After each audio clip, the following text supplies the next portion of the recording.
Hello students, कैसे हैं आप लोग। उम्मीद करता हूं कि अब तो लॉकडाउन खत्म हो गया है।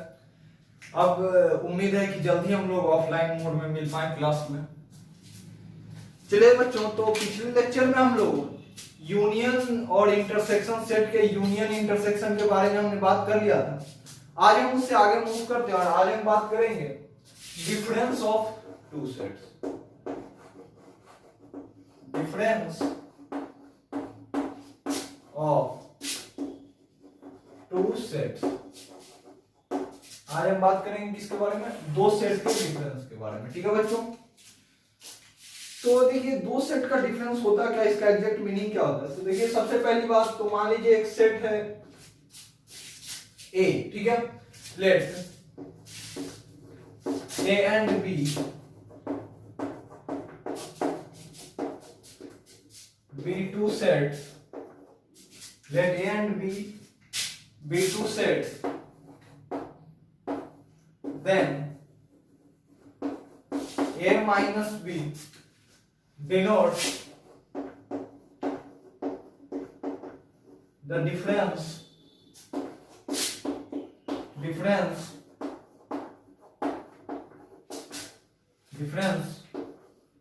between the set A and B, between the set A and B,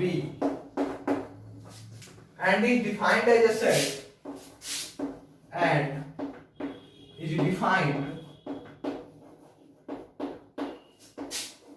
as a set, and is defined as a set in which elements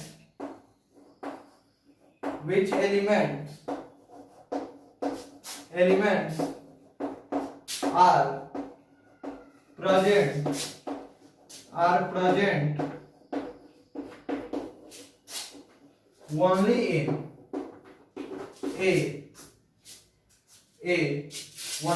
A, not in set B। only in set A कर लीजिए आप बच्चों, only in set A, not in set B. अब समझिएगा बच्चों कि देखिए difference of two set, दो सेट का जो डिफरेंस है उसको लिखा इस तरह से जाता है a माइनस बी। ठीक है, इस तरह से लिखा जाता है। ठीक है, अब देखिए ये डिफाइंड है कैसे, ये किस फॉर्म में ये डिफाइन, मतलब ये होता क्या है। ठीक है, डिफरेंस ऑफ टू सेट्स को इस तरह से डिनोट तो किया जाता है, लेकिन ये होता क्या है, मतलब कुछ टर्मिनोलॉजी तो आएगा। तो बच्चों difference of two set A minus B भी एक सेट ही होता है। ठीक है, एक सेट ही होता है जो कि इस तरह से डिफाइंड है, जिसमें जो इस तरह से डिफाइंड है कि उसके अंदर सिर्फ एक एलिमेंट होंगे, सिर्फ एक ऐसे एलिमेंट्स मौजूद होंगे जो कि सिर्फ ए में हो। समझिएगा, a माइनस बी लिखा हुआ है। ठीक है, a माइनस बी लिखा हुआ है, इसका मतलब एक सेट लिखा हुआ है जिसमें जो एलिमेंट्स होंगे, इस सेट के जो एलिमेंट होंगे वो सिर्फ ए में होंगे, वो सिर्फ सेट ए में होंगे। ठीक है, सेट बी में वो नहीं हो सकते। ठीक है, जैसे आप देखिए कि एक सेट है ए 1 2 3 4। ठीक है बच्चों, दूसरा सेट है 2 3 4 5, 2 3 4 5। ठीक है बच्चों, या फिर 3 4 5 कर लीजिए। ठीक है, पहला जो सेट है ए जिसमें एलिमेंट है 1 2 3 4, दूसरे सेट में 3 4 5। पहले बच्चों यहां से देखिए a माइनस बी, अब a माइनस बी सेट जो आएगा उसका एलिमेंट क्या क्या हो जाएगा। तो बच्चों मैंने क्या बताया कि a माइनस बी किस तरह से डिफाइंड है, एक ऐसा सेट जिसमें सिर्फ a का एलिमेंट होगा, जिसमें ऐसे एलिमेंट्स मौजूद होंगे जो कि सिर्फ a में हो। ठीक है, तो देखिए इसमें कौन सा ऐसा एलिमेंट है जो सिर्फ a में है, b में नहीं है। तो देखिए 1 और 2 ये दो एलिमेंट जो सिर्फ a में है, b में नहीं है, तो a माइनस बी सेट जो होगा उसके अंदर का एलिमेंट कौन कौन होगा, 1, 2। इसी तरह बच्चों अगर b माइनस a देखें तो b माइनस a कौन सा सेट होगा, तो एक ऐसा सेट होगा जिसके अंदर जो एलिमेंट होगा वो सिर्फ b में प्रेजेंट होगा। ठीक है, a में वो नहीं होगा। तो जरा ध्यान से देखिए b में ऐसा कौन सा एलिमेंट है जो b में है, a में नहीं है। तो जरा ध्यान से देखिए सिर्फ 5 आ रहा है। ठीक है, तो b माइनस a एक सिंगलिटन सेट आएगा जिसका एलिमेंट क्या होगा, 5। ठीक है बच्चों, तो मैं उम्मीद करता हूं कि दो सेट का डिफरेंस आप लोग समझ गए होंगे। दो सेट का डिफरेंस क्या होता है वो आप लोगों को क्लियर होगा, ठीक है। तो इसको नोट कीजिए, फिर हम इससे आगे मूव करते हैं।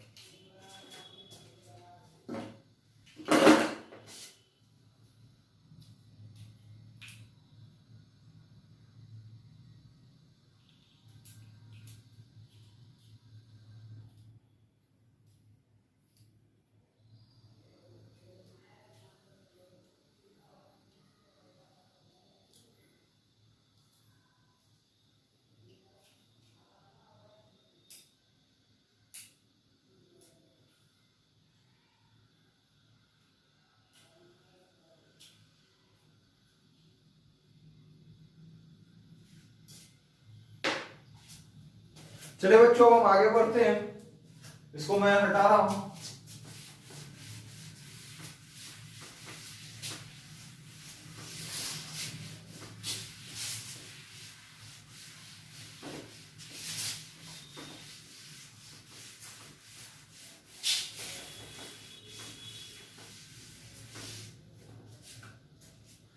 अब बच्चों अब हम बात करेंगे कॉम्प्लीमेंट ऑफ ए सेट, ठीक है बच्चों। अब हमारा जो हेडिंग होगा अगला वो होगा कॉम्प्लीमेंट ऑफ ए सेट,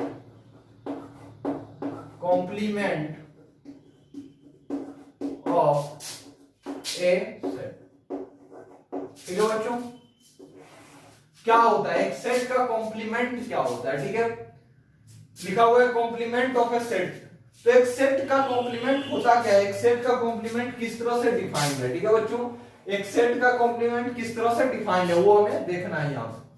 तो देखिए बच्चों, सबसे पहले अगर कोई सेट का कॉम्प्लीमेंट अगर डिफाइंड है तो हर हाल में एक यूनिवर्सल सेट डिफाइंड होगा। पहले सबसे पहले एक सेट के कॉम्प्लीमेंट को डिफाइन करने के लिए हमें एक यूनिवर्सल सेट डिफाइन करना होगा, ठीक है बच्चों। तो मैं एक सेट मान ले रहा हूं, ठीक है, सेट ऑफ नेचुरल नंबर्स, ठीक है। यू, एक यू को मैंने मान लिया set of natural number, set of natural numbers, ठीक है बच्चों। मैंने एक यूनिवर्सल सेट डिफाइन किया जिसको मैंने क्या लिख लिया, सेट ऑफ नेचुरल नंबर, ठीक है। एक यूनिवर्सल सेट आ गया हमारा सेट ऑफ नेचुरल नंबर, ठीक है। दूसरा एक सेट है हमारा ए, ठीक है, जो है ये जो है वो है set of positive even integers, set of positive even integers, positive even integers, ठीक है बच्चों। देखिए U क्या है, set of natural number, that is यानी कि इसमें एलिमेंट होगा 1 2 3 4 एंड सो ऑन। अच्छा इस सेट में बच्चों ये A जो है, A कौन सा सेट है, इवन इंटीजर, तो इसमें एलिमेंट क्या क्या होगा 2 4 6 8 एंड सो ऑन होगा ना बच्चों। अब देखिए ये जो है, अब कॉम्प्लीमेंट ऑफ ए हमको देखना है कि कॉम्प्लीमेंट ऑफ ए क्या होता है, ठीक है।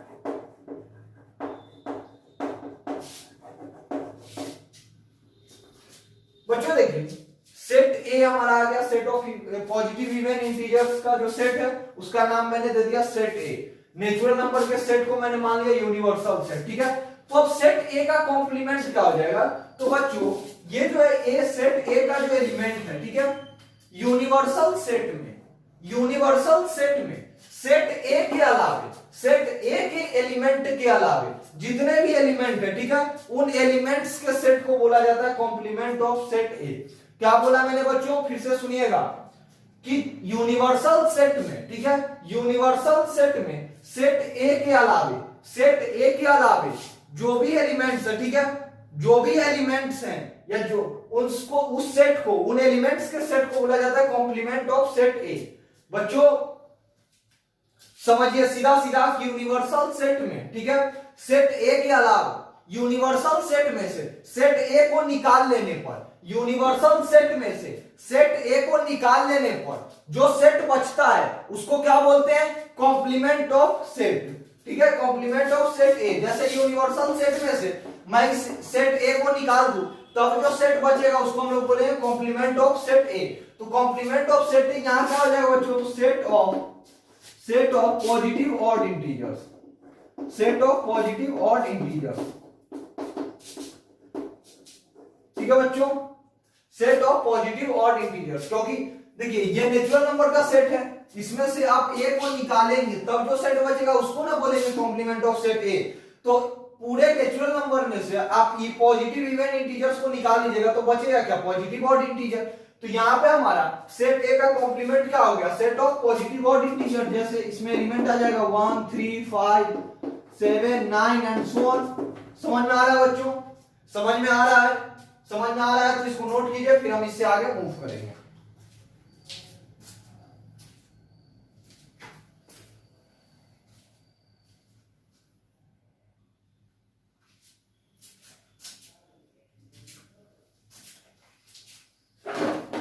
बच्चों मैं इसको मिटा रहा हूं, ठीक है।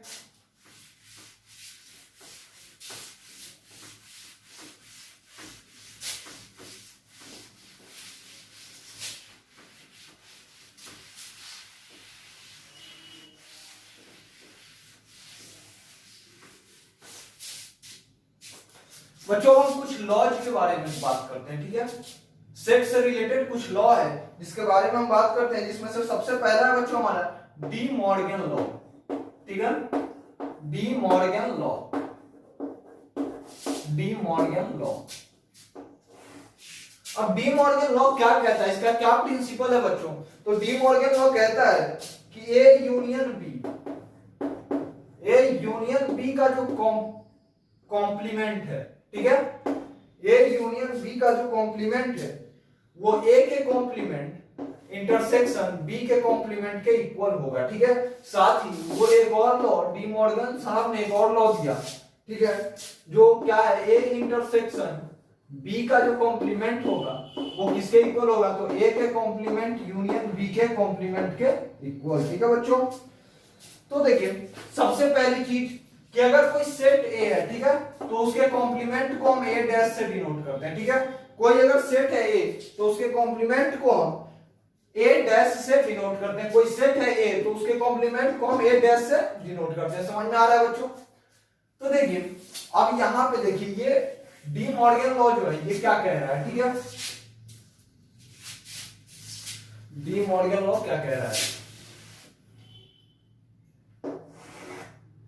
तो समझिए ये जो डी मॉर्गन लॉ कह रहा है कि दो सेट के यूनियन का जो कॉम्प्लीमेंट होगा वो उन दोनों सेट के कॉम्प्लीमेंट के इंटरसेक्शन के इक्वल होगा।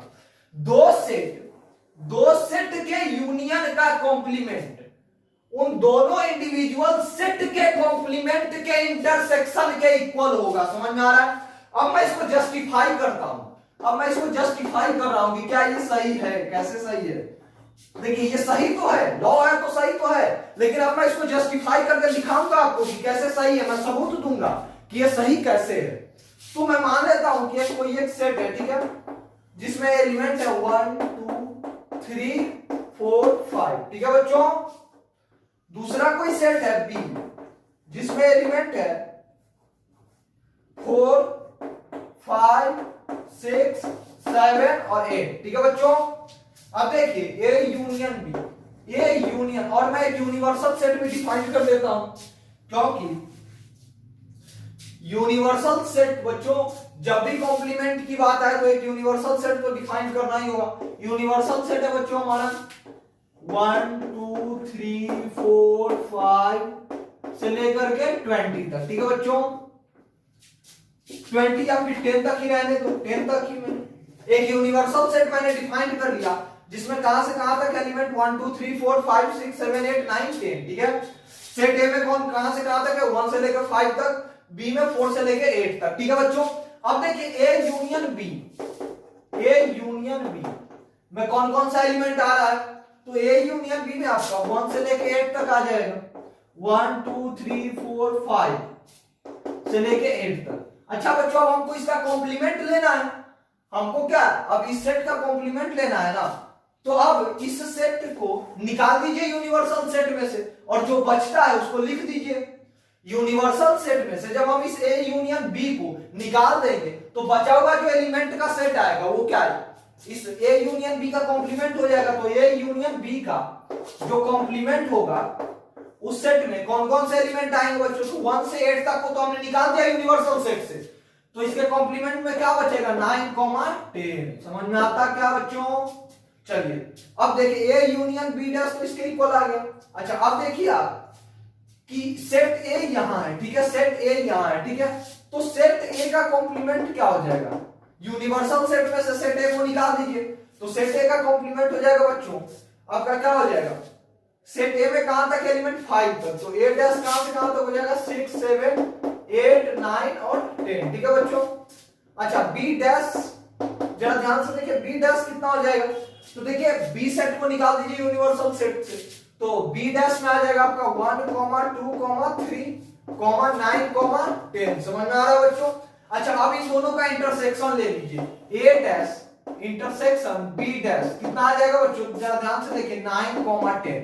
ए डैश इंटरसेक्शन बी डैश जब हम लेंगे तो एक सेट आ जाएगा जिसका एलिमेंट 9 और 10 है। जरा ध्यान से देखिए बच्चों, जरा आप ध्यान से देखिए कि ये वाला जो आया है ए डैश इंटरसेक्शन बी डैश क्या आया? सेट 9 जिसका एलिमेंट है 9, 10 और ये सेट जरा ध्यान से देखिए A dash intersection B dash and A union B का कॉम्प्लीमेंट, ए का कॉम्प्लीमेंट इंटरसेक्शन बी का कॉम्प्लीमेंट और ए यूनियन बी का कॉम्प्लीमेंट, जरा ध्यान से देखिए दोनों इक्वल आ रहा है। जरा ध्यान से देखिए दोनों इक्वल आ रहा है, तो यहां से ये चीज जस्टिफाई हो चुका है कि ये जो है ये इसके इक्वल होगा, ठीक है, तो ये लॉ जस्टिफाई हो गया, ठीक है। इसी लॉ का एक और पार्ट है, इसको भी मैं जस्टिफाई कर लेता हूं, ठीक है बच्चों।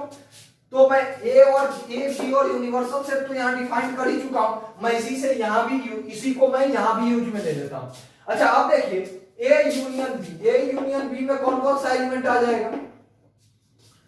सेट ए में 1 से लेकर 5 तक है, बी में कहां से 4 से लेकर 10 तक, तो ए इंटरसेक्शन बी में कौन कौन आ जाएगा? 4 और 5, क्योंकि यही दो एलिमेंट है जो कि दोनों में है, तो ए इंटरसेक्शन बी में कौन आ गया? 4, 5, ठीक है बच्चों। अब आप देख सकते हैं कि ए डैश भी हमने डिफाइन कर रखा है, ए डैश क्या है? 6, 7, 8, 9, 10। अच्छा और देखिए बी डैश क्या है? 1, 2, 3, 9, 10, 1, 2, 3, 9, 10। तो जब ध्यान से देखिए जब इन दोनों का यूनियन हम ले लेंगे तो ए डैश यूनियन बी डैश में क्या क्या आ जाएगा? ए डैश यूनियन बी डैश में आ जाएगा बच्चों आपका आ जाएगा 1, 2, 3, 1, 2, 3, 6, 7, 8, 9, 10, 6, 7, 8, 9 और 10, ठीक है बच्चों। देखिए ए के कॉम्प्लीमेंट और बी के कॉम्प्लीमेंट का यूनियन क्या आ गया? 1, 2, 3, 6, 7, 8, 9, 10, ठीक है बच्चों। अब देखिए ए इंटरसेक्शन बी तो हमारा यहाँ पे आ चुका है, ए इंटरसेक्शन बी का कॉम्प्लीमेंट जब लेंगे, ए इंटरसेक्शन बी का कॉम्प्लीमेंट तो कितना आ जाएगा? ए इंटरसेक्शन बी को आप इस सेट को यानी कि इस सेट को आप इस यूनिवर्सल सेट में से निकाल दीजिए। इस यूनिवर्सल सेट में कहां से कहां तक एलिमेंट? 1 से लेकर 10 तक, और इसमें सिर्फ 4 और 5 है, तो इस सेट में से आप 4 और 5 को निकाल दीजिए, तो कितना आ जाएगा? 1, 2, 3 से लेकर 1, 2, 3, 6, 7, 8, 9 और 10, ठीक है बच्चों। फिर से जरा ध्यान से देखिए तो ये और ये दोनों इक्वल आ रहा है, यानी कि A dash union B dash and A intersection B का कॉम्प्लीमेंट, ठीक है, ए का कॉम्प्लीमेंट यूनियन बी का कॉम्प्लीमेंट जो है ए इंटरसेक्शन बी के कॉम्प्लीमेंट के इक्वल अगेन आ गया, तो ये चीज भी हमारा जस्टिफाई हो गया बच्चों, ये चीज भी हमारा जस्टिफाई हो चुका है, ठीक है। इसको भी अब आप नोट कीजिए, ठीक है, फिर हम आगे के लॉ पे मूव करते हैं, ठीक है, इसको नोट कीजिए अच्छे तरीके से।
तो बच्चों अब हम पढ़ते हैं आगे के लॉ पे मूव करते हैं।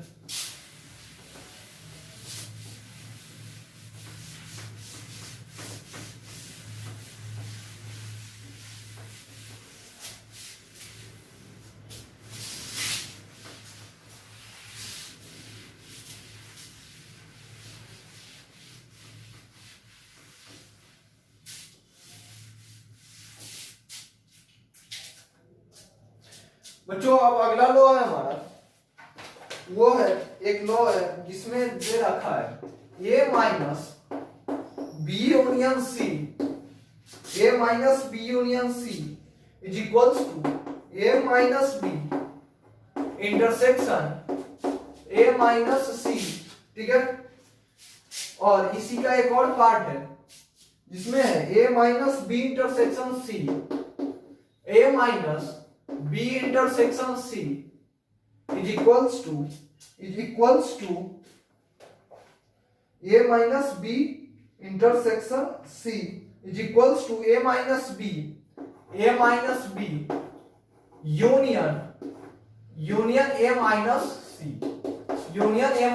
सी। ठीक है बच्चों, अब देखिए ये जो अगला ये भी एक लॉ है। ठीक है, अब इस लॉ के बारे में हम बात करते हैं। तो देखिए क्या कह रहा है कि तीन सेट है, अगर तीन सेट है ए बी और सी, अगर तीन सेट है, ठीक है, तो बी और सी का यूनियन और एक का डिफरेंस ए से ले लीजिए, तो वो A minus B intersection A minus C के इक्वल आएगा। A minus B union A minus B union C किसके इक्वल आएगा?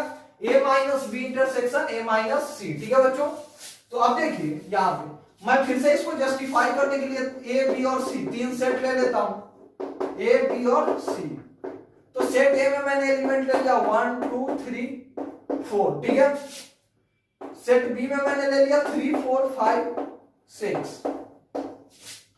और इसमें मैं सेट सी में ले रहा हूं 5 6 7 8। ठीक है बच्चों, अब देखिए जरा ध्यान से कि बी यूनियन सी कितना आ जाएगा? बी यूनियन सी आ जाएगा 5 3 4 3 4 5 6 7 8। समझ में आ रहा है? अच्छा, अब इसका डिफरेंस ए से लेना है। ठीक है, सेट ए क्या है? सेट ए है आपका बच्चों, देखिए 1 2 3 4, ठीक है, 1 2 3 4। तो ए माइनस बी यूनियन सी क्या हो जाएगा? एक ऐसा सेट हो जाएगा जो कि सिर्फ ए में हो, जिसका एलिमेंट ए माइनस बी यूनियन सी कैसा सेट हो जाएगा? तो एक ऐसा सेट हो जाएगा जिसका एलिमेंट सिर्फ ए में हो, बी यूनियन सी में नहीं हो। सिर्फ ए में हो, बी यूनियन सी में नहीं हो। तो ऐसा कौन कौन एलिमेंट है जो कि ए में है लेकिन बी यूनियन सी में नहीं है? तो जरा ध्यान से देखिए बच्चों, ये 1 और 2। ठीक है, तो यहां से देखिए ए माइनस बी यूनियन सी में आपका कौन कौन सा एलिमेंट आ जाएगा? 1 2। ठीक है बच्चों, अब देखिए ए माइनस बी, आप सेट ए माइनस बी निकालिए, तो सेट ए माइनस बी में कौन कौन सा एलिमेंट आएगा? सेट ए माइनस बी मतलब कि सेट ए माइनस बी का क्या मीनिंग हुआ कि ऐसा एलिमेंट, ऐसा सेट जिसका एलिमेंट सिर्फ सेट ए में हो, बी में नहीं हो। तो क्या हो जाएगा? 1 2। ठीक है बच्चों, 1 2। अच्छा, ए माइनस सी में क्या क्या आ जाएगा? तो ऐसा सेट जो जिसका एलिमेंट सिर्फ ए में हो, सी में नहीं हो, सिर्फ ए में हो जबकि सी में नहीं हो। तो जरा ध्यान से देखिए ऐसा कौन कौन एलिमेंट है जो कि ए में और सी में नहीं है? तो ये चारों ही। तो ए माइनस सी में क्या आ जाएगा? 1 2 3 4। ठीक है, अब देखिए ए माइनस सी और ए माइनस बी का आप इंटरसेक्शन ले लीजिए। ए माइनस सी और ए माइनस बी का आप इंटरसेक्शन ले लीजिए। जरा ध्यान से देखिए कितना आ रहा है? 1 2। तो जरा ध्यान से देखिए ये दोनों आपका इक्वल आ गया, ये सेट और ये सेट इक्वल आ गया। तो यहां से ये चीज जस्टिफाई हो चुका है कि A minus B union C जो है A minus B intersection A minus C के इक्वल होता है। समझ में आ रहा है? अब देखिए इस पर मैं इसको भी मैं जस्टिफाई कर रहा हूं। ठीक है, अब देखिए यहां को मैं सेट डिफाइन कर ही चुका हूं, मैं इसी को यहां पर भी अप्लाई कर देता हूं। ठीक है, तो देखिए बी और सी, बी इंटरसेक्शन सी कितना आ जाएगा? बी इंटरसेक्शन सी कितना आ जाएगा? बी और सी में देखिए कौन कौन एलिमेंट कॉमन है? 5 6। तो बी इंटरसेक्शन सी में आ जाएगा 5 6। ठीक है, अब देखिए ए सेट ए में कौन कौन सा एलिमेंट है? सेट ए में है आपका 1 2 3 4, 1 2 3 4, ठीक है। तो ए माइनस बी इंटरसेक्शन सी में कौन कौन सा एलिमेंट आ जाएगा? तो आपका चारों ही 1 2 3 4, ठीक है। अब देखिए a minus B, set a minus B, देखिए यहाँ पे कौन कौन सा एलिमेंट है सेट a माइनस बी में? 1, 2, a माइनस सी में 1, 2, 3, 4, इन दोनों का यूनियन लीजिए, a minus B union a minus B union a minus C, कौन कौन सा एलिमेंट आएगा इस सेट में? 1 2 3 4। तो जरा ध्यान से देखिए ये दोनों फिर से इक्वल आ गया, इसका मतलब यहां से ये चीज जस्टिफाई हो चुका है कि a minus B intersection C equal होगा a minus B union a minus C के, ठीक है बच्चों। इसको नोट कीजिए, फिर हम इससे आगे मूव करते हैं। तो बच्चों मैं उम्मीद कर रहा हूं कि ये चीज आप लोगों को समझ में आ गया होगा, लेकिन फिर भी एक बार एक्सप्लेन कर देता हूं, ठीक है। देखिए a minus B union C, B और सी का जो यूनियन है, ठीक है, उसका डिफरेंस आप a के साथ लेंगे, ठीक है, तो वो इक्वल आएगा a minus B intersection a minus C के, ठीक है, वो इक्वल आएगा a minus B intersection a minus C के, ठीक है। अब इस लॉ को जस्टिफाई करने के लिए हमने सेट डिफाइन कर लिया, 3 सेट डिफाइन कर लिया, ठीक है। सेट ए को मैंने ले लिया, एक ऐसा सेट लिया जिसका एलिमेंट आ गया 1 2 3 4, ठीक है। सेट बी ले लिया जिसका एलिमेंट है 3 4 5 6, ठीक है। सेट सी ले लिया जिसका एलिमेंट है 5 6 7 8, सेट सी ले लिया जिसका एलिमेंट है 5 6 7 8, ठीक है। अब देखिए बी और सी का यूनियन लेंगे, जब बी और सी का, देखिए ये जो सेट है बी और ये सी है, इन दोनों का जब यूनियन लेंगे तो इसमें एलिमेंट क्या क्या आएगा? 3 4 5 6 7 8, ठीक है। अब देखिए और सेट ए में कौन कौन सा एलिमेंट है? 1 2 3 4, ठीक है। अब ये जो बी यूनियन सी है, ठीक है, इसका सेट ए के साथ जब आप डिफरेंस लोगे तो कौन कौन सा एलिमेंट आएगा? 1 2, क्यों? क्योंकि a minus B union C में वो एलिमेंट आएगा ना जो कि सिर्फ a में हो, जो कि सिर्फ सेट a में हो, b यूनियन c में नहीं हो, ठीक है। तो देखिए 1 2 ही सिर्फ ऐसा एलिमेंट है जो कि इसमें है लेकिन इसमें नहीं है, क्योंकि 3 और 4 देखिए दोनों इसमें भी आ रहा है, ठीक है। तो a minus B union C कितना आ गया? 1 2, ठीक है। अब मैंने क्या किया कि a माइनस बी ले लिया, अब सेट a माइनस बी मैंने निकाला, तो जरा ध्यान से देखिए सेट a माइनस बी कितना हो जाएगा? 1 2, सेट a माइनस बी का एलिमेंट क्या हो जाएगा? 1 2, क्यों? क्योंकि a माइनस बी का मीनिंग क्या होगा? ऐसा सेट जिसका एलिमेंट सिर्फ a में हो, एक ऐसा सेट जिसका जो एलिमेंट है वो सिर्फ सेट a में हो, b में नहीं हो, ठीक है, सिर्फ a में हो, b में नहीं हो। तो देखिए कौन सा एलिमेंट है जो कि a में है और b में नहीं है? 1 और 2, तो यहां मैंने लिख दिया 1 और 2, ठीक है। अब a माइनस सी को भी मैंने इसी तरह निकाल लिया, तो a माइनस सी में कौन कौन सा एलिमेंट आ गया? 1 2 3 4। जरा ध्यान से देखिए, अब इन दोनों का जब मैं इंटरसेक्शन लूंगा तो इन दोनों का कॉमन एलिमेंट आएगा, तो इन दोनों का कॉमन क्या? 1 2। तो देखिए इन दोनों का a minus C intersection a minus B set में कौन कौन एलिमेंट आ गया? 1 2, ठीक है बच्चों। अब देखिए ये दोनों इक्वल आ गया, a minus C intersection a minus B और a minus B union C दोनों इक्वल आ गया, वही चीज मैंने यहां लिखा है, ठीक है। तो इसी लॉ को मैं जस्टिफाई कर रहा था और जस्टिफाई करने के बाद हमें पता चला कि ये लॉ बिल्कुल सही है, ठीक है। इसी तरह मैंने इसको भी जस्टिफाई किया है, ठीक है। आप लोग अच्छे से पढ़ेंगे तो आप लोगों को समझ में आ जाएगा।